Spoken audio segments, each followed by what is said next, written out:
I'm Selena Goulding, illustrator of Work for a Million, and you're listening to the True North Country Comics podcast.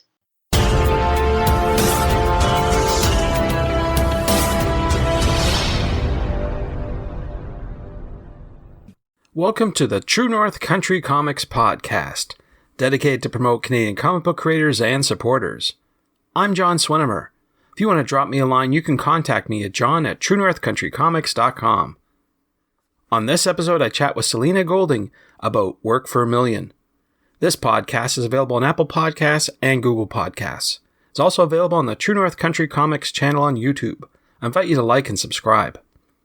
Selena is a Canadian illustrator and comic book artist from Vancouver Island, currently living in Toronto.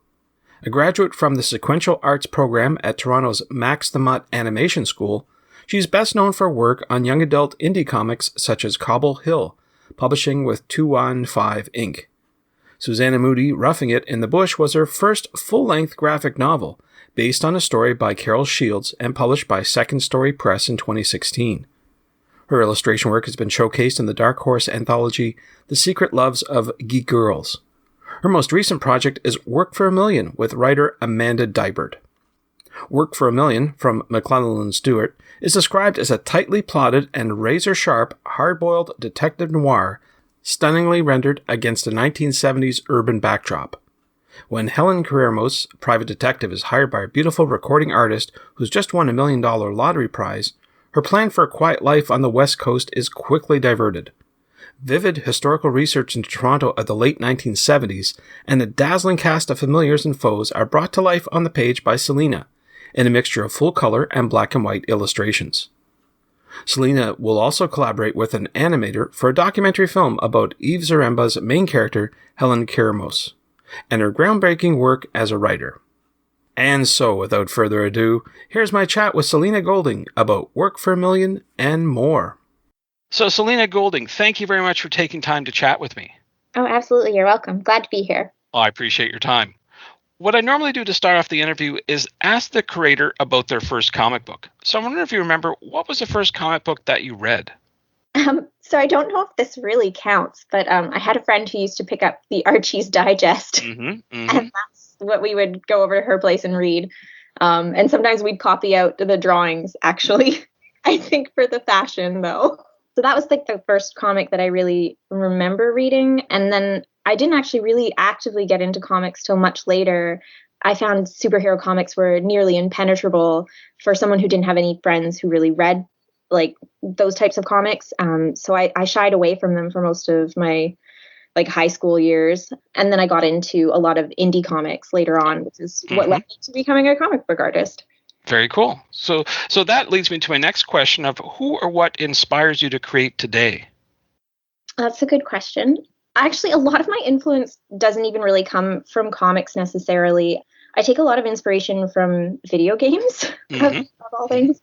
So I play a lot of games, and I really take a lot from the visuals in those. But as far as other artists, I would say this one's actually a really hard one because I take inspiration from so many different sources. I really like artists from like the early part of the 20th century. I'm really into like Leyendecker and like Alphonse Mucha, stuff like that. But as far as, I took a lot of inspiration from animation too. I don't know if this is getting too convoluted. No, not at all. No. So, I mean, growing up, of course, in the 90s, I was a kid. I watched a lot of Disney, and a lot of that animation was, and it's still with me today as an influence for what I do. No, that was good influence. I was going to ask you what games you're playing, though. That's kind of intriguing. Oh, my gosh. Right now, I'm super into Hades. It's surprising for me because I'm not normally into roguelikes, but this one is so good. And the art style is it's so charming. I love it so much. Yeah, that could definitely be a big inspiration. I've heard that many times for sure. Oh, cool. Yeah, it's a real good one. But I was also recently playing Spiritfarer, which is also a beautiful little indie game. I mean, the color palettes from that was something really influential in stuff I was just doing for myself for a while. Nice. Good stuff. Yeah. So we're here talking about your latest project, Work for a Million. Yeah. And I'm wondering if, as the illustrator for that project, I'm wondering if you could talk about the story. How would you describe it to someone? Well, I guess Work for a Million in its essence is it's a hard-boiled lesbian detective story that's kind of steeped in the culture of 1970s Toronto. What drew you to this story? What was the component that said, gosh, I got to be involved with that?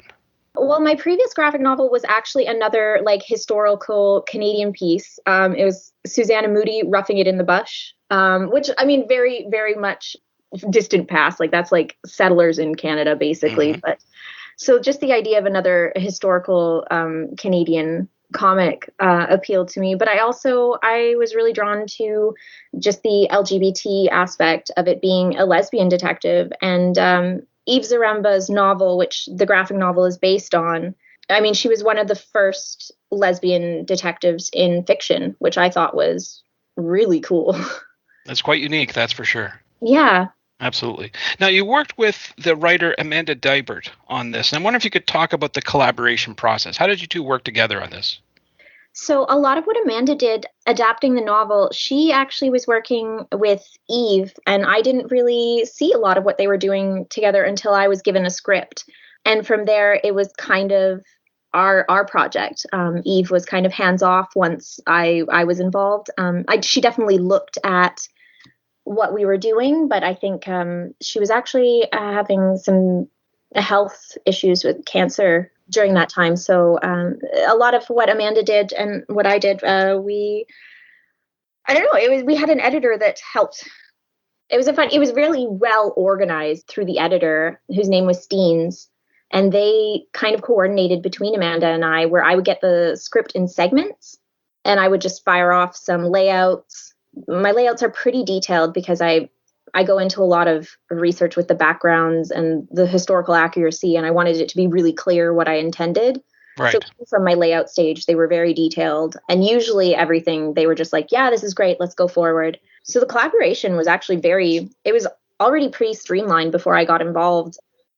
Amanda would just give me like, this is kind of what I'm picturing, and I would go with it from there. And usually that was the extent of it. Cool. Now, I noticed color was used sparingly in the book, and I'm wondering whose decision that was. I mean, it certainly is striking when it shows up, but I'm wondering how did that come along in the collaboration process? So that came along because initially Work for a Million was a Kickstarter project, and it was all in black and white. There were a few complications with our initial publisher for the Kickstarter, and we ended up having to shop it around for new distribution. And McClellan and Stewart, which is a subdivision of Random House, they decided to pick it up. And it was their choice to kind of add some color to sort of separate it from the Kickstarter project, to give it that extra punch, to entice readers who had maybe already even backed the Kickstarter to take a second look at it. Right. Makes sense. Now, I know that the story takes place in the 1970s, late 1970s Toronto. Very different from what we're experiencing today. So I'm wondering, how did you overcome the challenges to visually represent that in your book? Aside from hours spent on the Toronto Public Library archives, a lot of the, like, especially the housing and such, I mean, some of the buildings in Toronto are still the buildings that would have been there. Like, there are a lot of scenes that take place. For instance, there's a scene in Cabbage Town, and the buildings that are there now they're old, so they're still the same. So I actually would go into like Google Street View if I wasn't actually like going out on walks and checking out the neighborhoods myself. But primarily for anything specific, like I found challenges with like transit. There's a lot of like, there's buses, there's subways, there's streetcars in the background, and all of those are not really the ones that we see running today, of course. So I would search that. I found out that Toronto police cars in the 70s were actually yellow, like cabs, which was kind of insane. Made me glad at first that I didn't have to draw those in color, because it would have been so weird. But I found out a lot of crazy stuff about Toronto, and sometimes I feel like I spent more time doing the research than actually drawing the page in the end. That's an interesting point, because I know that there's a lot of folks that do research, and at some point they have to sort of stop themselves. Okay, I think I've done enough. But oh my gosh, yeah. When is enough? Do you know what that point is?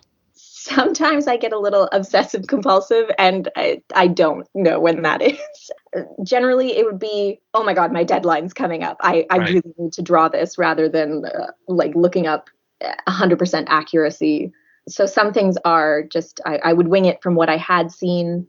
But yeah, honestly, me knowing when enough is enough was definitely a huge challenge. Sure. Well, the end result was great. So you did a great job. Terrific. Thank you. I want to switch gears a wee bit and talk about the tools that you use to create your art. I wonder if you could talk a bit about those tools that you use. I've been working almost entirely digitally. So I was working, I think, on a Cintiq 24 HD Pro. It was actually an older model, though. I recently retired it because after this project, the screen was actually, the scratch protection was worn off. Wow. Yeah. But that's what I was primarily using. Near the end, I was actually suffering with severe tendinitis, and I switched to doing some of the inks on an iPad. So I was working on an iPad Pro in, I think, Procreate. Okay. Yeah. But my primary use was in Photoshop. Did you notice a difference when you went from the Cintiq to the iPad Pro? I mean, I didn't have the brushes that I had been using for most of the novels, so I don't know. Actually, I think the print is small enough that you don't see it, but like when I was zoomed in to do the work, the details that I was putting in, I would sometimes see that the quality of the line is slightly different. I think it's maybe the last 20 or so pages, if you wanted to take a closer look and see. At that point, I also I contracted out a couple artists to help me with the grayscale toning, because my wrist was, sometimes I couldn't bend it at all. Oh, no, sorry. But you're better now, though. Oh, yes, yeah. Lots Good. of Glad to hear. physical stuff. And you're still focused on the iPad Pro then to do your work? No, I'm kind of back on it. I've got a new Cintiq. It's just a newer model. I think this one's a 22-inch. I don't remember. Whatever it is, I purchased a new one. I still work sometimes on the iPad, but I prefer like having a larger screen, to be honest. Sure. Now, I understand that you'll be participating at this year's Word on the Street in Toronto, which is a virtual event. I wonder if you could talk a wee bit about the panel on which you'll be speaking. Right. So the panel that I'll be on is, we're going to be talking about working with specifically the visual interpretation of queer representation in comics and other visual media, which it's definitely a huge part of Work for a Million, being that the main character is a lesbian detective, and most of the primary characters are actually LGBT. So you'll be called upon to sort of discuss how you translated those ideas into a visual representation. I suppose so. Although I do feel like Amanda did, and Eve, of course, they sort of did most of the work as far as I'm concerned. I just interpreted their ideas into, I guess, the visuals, but it was all already there for me. Right. Well, the result is tremendous. Well, we've talked about Work for a Million, but I wonder if we could talk about any other projects that you have on the go that you're allowed to talk about. I honestly don't have many that I'm allowed to talk about. Okay. But I am working on and have been working on a documentary. I've been working in correspondence with an animator, and we're working on a documentary that's related to Eve Zaremba's creation of the main character of Work for a Million, Helen Gramos, and kind of just the inception of that and her work. Wow. When do you anticipate that will be ready for public viewing? That I'm not sure, because it was meant to be summer 2021. Right. Here we are. But yes, indeed. Global pandemic holdups. Sure. Yeah. Well, I'm sure it'll be something to look forward to for sure. So where do you recommend people go to find out about your current and future projects, either online or through social media? Well, I'm comically bad with social media, but I suppose I usually do announce things on my Instagram, which is just my name, Selena.Goulding. I do sometimes post to my Facebook as well, but generally it's for private use. So probably Instagram would be the place to check. Thanks to Selena for the chat. You can discover more about Selena on Instagram at instagram.com/selena.goulding. And thanks to you for listening to the True North Country Comics podcast. If you haven't done so already, please subscribe to and like this podcast on Apple Podcasts. And please leave a good rating. Also check out the TrueNorthCountryComics.com website and follow along on Twitter at True North Comics. True North Country Comics is now on YouTube. Please like and subscribe to that video channel. Please send your feedback to John at TrueNorthCountryComics.com. Thanks again for listening, and come back soon for another episode. Bye for now. True North Country Comics Podcast is copyright True North Country Comics, copyright 2021.